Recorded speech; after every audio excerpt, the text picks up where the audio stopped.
ಅದರ ಜೊತೆಯಲ್ಲಿ ಈಗ ಸಾಕಷ್ಟು ಕಡೆಗಳಲ್ಲಿ ನಾವು ಕೇಳ್ಪಟ್ಟ ವಿಚಾರ ಅಂತಂದ್ರೆ ಅಮ್ಮ ಅವರ ಆರೋಗ್ಯದಲ್ಲಿ ಒಂದಷ್ಟು ಏರುಪೇರಾಗಿದೆ. ದೇವರ ಅನುಗ್ರಹ ಚೆನ್ನಾಗಿದ್ದಾರೆ. ನಾವು ಓದ್ತಾ ಇದ್ದೀವಿ.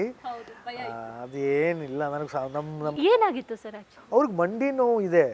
ಅವ್ರಿಗೆ ಅದು ವಯೋಸಹಜ. ಅದು ಮಂಡಿ ನೋವು ಎಲ್ರಿಗೂ, ಅದು ಆ ವಯಸ್ಸಲ್ಲಿ ಎಲ್ರಿಗೂ ತುಂಬಾ ಜನ ಸಣ್ಣವ್ರಿಗೆ ಆಗುತ್ತೆ ಅಂತ. ಅವ್ರಿಗೆ ಮಂಡಿ ನೋವು ಇದೆ, ಹಾಗಾಗಿ ಅವರು ಆಚೆ ಕಡೆ ಎಲ್ಲ ಬರ್ತಾ ಇಲ್ಲ. ಸೊ ಅದು ಬಿಟ್ಟರೆ ಇನ್ನೇನೇನೂ ಇಲ್ಲ ಸಮಸ್ಯೆ. ದೇವರ ಅನುಗ್ರಹ ಚೆನ್ನಾಗಿದ್ದಾರೆ. ಅದು ಏನಾಯಿತು, ಪ್ರಶಸ್ತಿ ಒಂದು ಪ್ರಧಾನ ಸಮಾರಂಭ ಆಯಿತು. ನಾನು ಹೋಗಿ ಅವ್ರ ಪರವಾಗಿ ನಾನು ಪ್ರಶಸ್ತಿ ತೊಗೊಂಡೆ. ಅವ್ರು ಯಾಕೆ ಬಂದಿಲ್ಲ ಅನ್ನೋದು ಒಂದಿಷ್ಟು ಪ್ರಶ್ನೆಗಳು. ಸೊ ಅವ್ರಿಗೆ ಹುಷಾರಿಲ್ಲ, ಮಂಡಿ ನೋವಿದೆ ಅಂತ ಮಂಡಿ ನೋವು ಹೇಳಿದಾಗ ಒಂದಿಷ್ಟು ವಿಚಾರಗಳು ಏನೇನೋ ಇದು ಒಂದು ರೀತಿ ರಿಲೀಫ್ ಸುದ್ದಿ ಅನ್ಸುತ್ತೆ ಅಭಿಮಾನಿಗಳಿಗೆ. ಬಿಕಾಸ್ ಅಮ್ಮ ಅವ್ರು ಹುಷಾರಾಗಿದ್ದಾರೆ ಅಂತ ಕೇಳೋದಕ್ಕೆ ಸಾಕಷ್ಟು ಅಂದರೆ ಕಾಯ್ತಾ ಇದ್ರು, ಏನಾಗಿದೆ ಅನ್ನುವಂಥ ಪ್ರಶ್ನೆ ಸಾಕಷ್ಟು ಕಡೆಗಳಲ್ಲಿ ಕೇಳ್ತಾ ಇದ್ದೆ ನಾನು. ಇದು ಒಂದು ರೀತಿ ಭಾಳ ಖುಷಿ ಕೊಟ್ಟಂಥ ಸುದ್ದಿ. ಹೊಸ ವರ್ಷಕ್ಕೆ ಒಂದಷ್ಟು ಲೈನ್ ಆಫ್ ಪ್ರಾಜೆಕ್ಟ್ಸ್ ನಿಮ್ಮನ್ನು ಹಾಗಾದರೆ ಕಾಯ್ತಾ ಇದೆ. ಯೂಟ್ಯೂಬ್ ಕೂಡ ಒಂದು ಮಾಡ್ತಾ ಇದ್ದೀನಿ, ಆ ಯೂಟ್ಯೂಬ್ ಚಾನಲ್ಲು. ಅದು ಕೂಡ ಒಂದು ಬೇರೆ ರೀತಿಯ ಒಂದು ಪ್ರಯತ್ನ, ಅದು ಒಂದು ಪ್ರಯೋಗ. ಅದು ಬಹುಶಃ ಅದು ಕೂಡ ಆ ಥರದ ಒಂದು ಯೂಟ್ಯೂಬ್ ಚಾನಲ್ ಯಾರೂ ಮಾಡಿಲ್ಲ ಅಂತ ಅನ್ಕೊಳ್ತೀನಿ. ನಮ್ಮ ಕರ್ನಾಟಕದಲ್ಲಂತೂ ಯಾರೂ ಮಾಡಿಲ್ಲ. ಏನಿರುತ್ತೆ ಅದರಲ್ಲಿ ಅಂತ ಅದೇ ಹೇಳ್ತೀನಿ.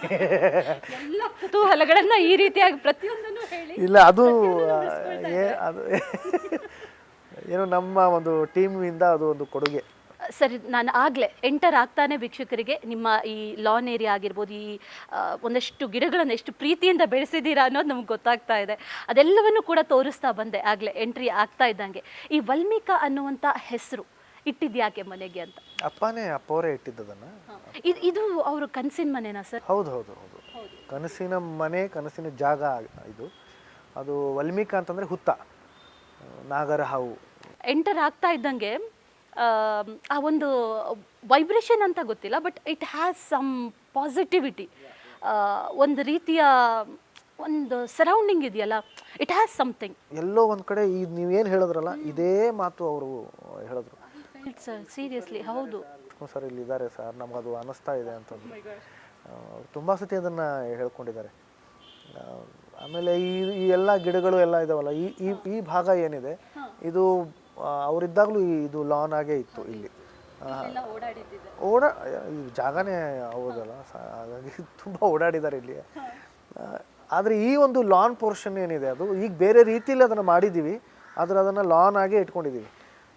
ಅಪ್ಪವ್ರಿಗೆ ಅದು ಗಿಡಗಳು, ಹಸಿರು, ಆಮೇಲೆ ಹೂಗಳು ಅವ್ರಿಗೆ ತುಂಬ ಅಂದರೆ ತುಂಬ ಇಷ್ಟ. ಅವ್ರಿಗೆ ಎಂಟ್ರೆನ್ಸ್ ಅಲ್ಲಿ ಸಿಂಹ, ಅದು ಒಂದು ರೀತಿಯ ಬಹಳ ಗಂಭೀರವಾದಂಥ ಮುಖನ ನೋಡಿದೆ. ಆ್ಯಂಡ್ ಇಲ್ಲೂ ಕೂಡ ಈ ಲಾನ್ ಏರಿಯಾದಲ್ಲೂ ಕೂಡ ಈ ಎರಡು ಸಿಂಹಗಳನ್ನು ಅಂದರೆ ಉಳಿಸ್ಕೊಂಡಿದ್ದೀರಾ. ಇದ್ರ ಬಗ್ಗೆ ಹೇಳೋದಾದ್ರೆ, ಅವರು ಅಂತಂದರೆ ಸಿಂಹನೇ ಅಲ್ವಾ, ಹಾಗಾಗಿ ಈ ಸಿಂಹಗಳು ಅವರಿದ್ದಾಗಲೂ ಇದ್ವು. ಅವ್ರ ಅಭಿಮಾನಿಗಳು ತಂದು ಕೊಟ್ಟಿದ್ರು ಇದನ್ನು. ಹಾಗಾಗಿ ಅಭಿಮಾನಿಗಳ ಪ್ರೀತಿ ಜೊತೆಗೆ